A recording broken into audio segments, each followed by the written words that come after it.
तो मेरे होते हैं। अगर कल कोई गड़बड़ होती है तो फंसना तो मुझे ही है। कमाल सलमान, बैठो बैठो। सलमान, इतनी लंबी सर्विस में तुम आज तक न फंसे। जलजले वाले इलाकों में एक भी सरकारी इमारत नहीं बची थी। सुना है स्कूलों के मलबे के नीचे अब भी लाशें दबी हुई हैं। इतनी बड़ी कयामत के बाद किसी के खिलाफ इंक्वायरी नहीं हुई तो अब क्या होना है? Okay, 15% done. नो वे, 20% बस।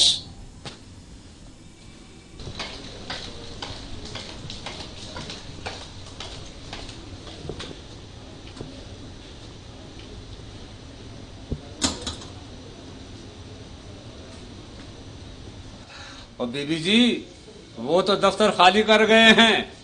क्या? दफ्तर छोड़कर चले गए? मगर कब? कल रात। सुबह से 3-4 लोग आ चुके हैं बीबी जी। ये बताएं, आपने कुछ पैसे वैसे तो नहीं दिए थे उन्हें? पैसे? नहीं तो। वो तो बड़े फरार लोग थे। किसी को फिल्मों में काम दिलाने का वादा किया और किसी को वो क्या कहते हैं, इश्तिहारों में। 3-4 बीबियां आ चुकी है सुबह से। तो फिर क्या? बस झक कर सब चली गई।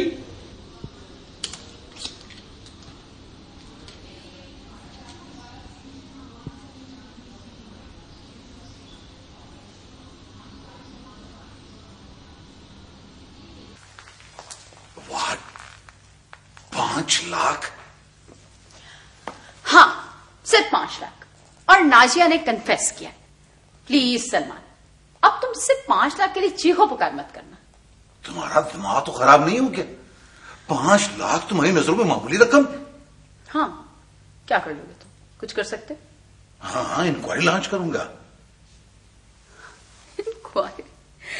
और जब ये सवाल उठेगा कि 20 ग्रेड के ऑफिसर के घर में 5 लाख रुपया कैश क्या कर रहा था, क्या जवाब दोगे?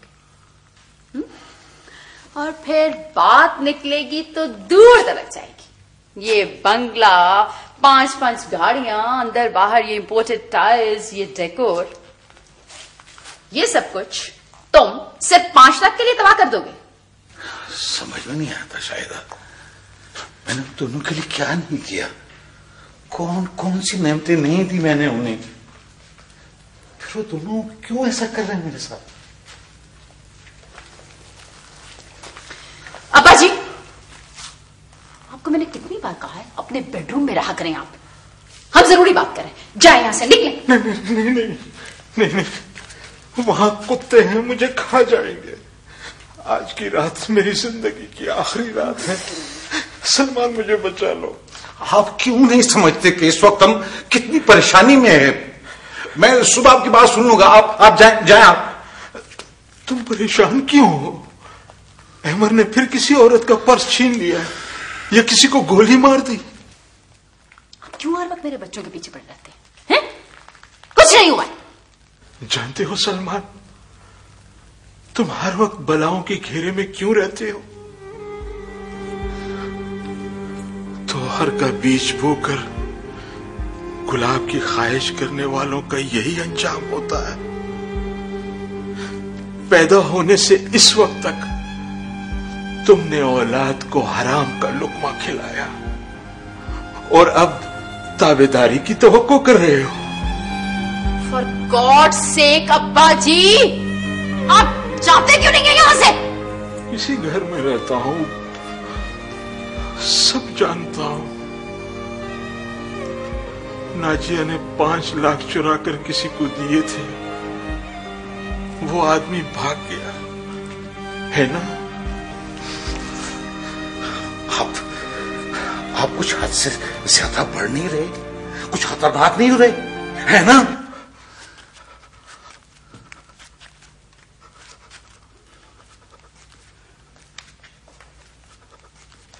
इसीलिए मैं कहती थी ना, बकवास करती थी ना, इन्हें पागल खाने में जमा कराओ। लेकिन तुम तो उस दिन का इंतजार कर रहे हो जब इनकी वजह से तुम सलाखों के पीछे खड़े होगे? करता हूं कुछ, लेकिन तुम भी नाजिया के बारे में जरा संजीदगी से सोचो। करता हूं कुछ।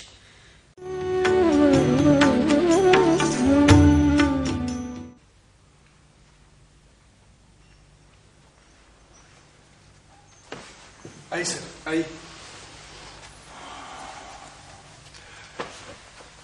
सलमान साहब, मैं आपकी इस बात से इत्तेफाक नहीं करता कि खुदा न खास्ता आपके वालिद साहब पागलपन की किसी भी स्टेज पर है। हाँ, अलबत्ता एक लाशूरी गिरह जरूर है जो काउंसलिंग और दवा से दूर हो जाएगी। लेकिन डॉक्टर साहब, वो कुत्तों के भौंकने वाली बात, इनका खौफजदा हो जाना, इसके बारे में आप क्या कहेंगे? मैंने 3 घंटे तक इनका मुआयना किया है। फिलहाल ये कुछ नहीं बता रहे, लेकिन आई होप कि अगले सेशन में बात वाज़ेह हो जाएगी। ये मेरा बेटा और इसकी बीवी मुझे पागल समझते हैं। आप बिल्कुल ठीक हैं, ऐसी कोई बात नहीं। Thank doctor.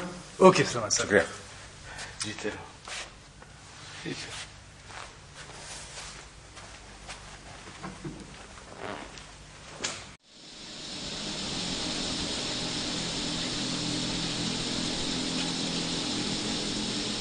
नींद आ गई है? नहीं मियां जी, बस यूं ही। नींद भगाने का कारगर नुस्खा है। बैठो बैठो, पियो।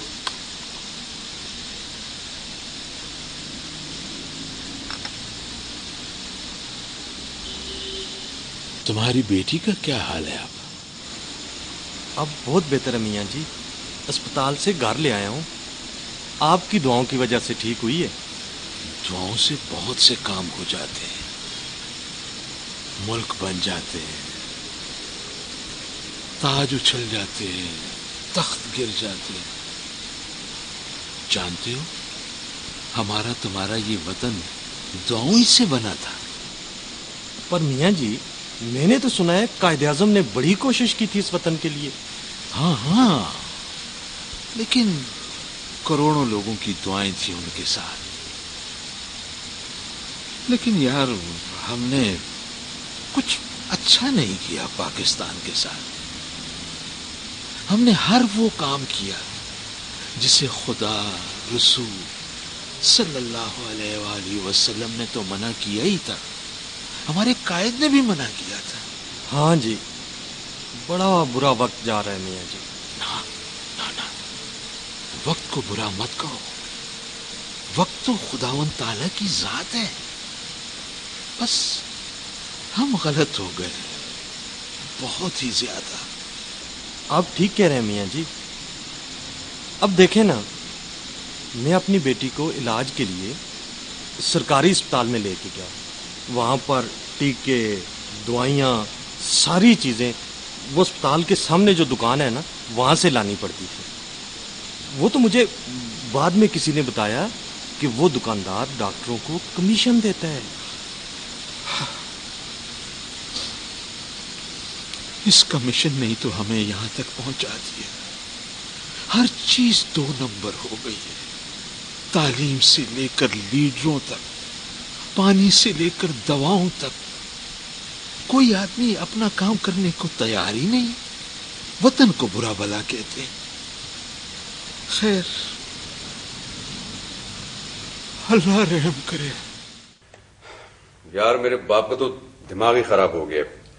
मामा छुप छुपा कर कुछ पैसे दे देती हैं तो ही गुजारा हो रहा है मेरा। यार, अपना भी यही हाल है। आखिर हम कब तक फकीरों की तरह गुजारा करेंगे? मेरा तो दिल ही उचाट हो गया यहां से। यार, ये भी कोई रहने की जगह है? अहमद, तू भी तो वही नहीं सोच रहा जो मैं सोच रहा हूं? क्या भला? निकल चले अमेरिका, यूरोप, है ना? बिल्कुल मेरी जान, मैं भी यही सोच रहा हूं। लेकिन इसके लिए लंबा माल चाहिए मेरी जान, जो हम दोनों के पास है नहीं। कम से कम मेरे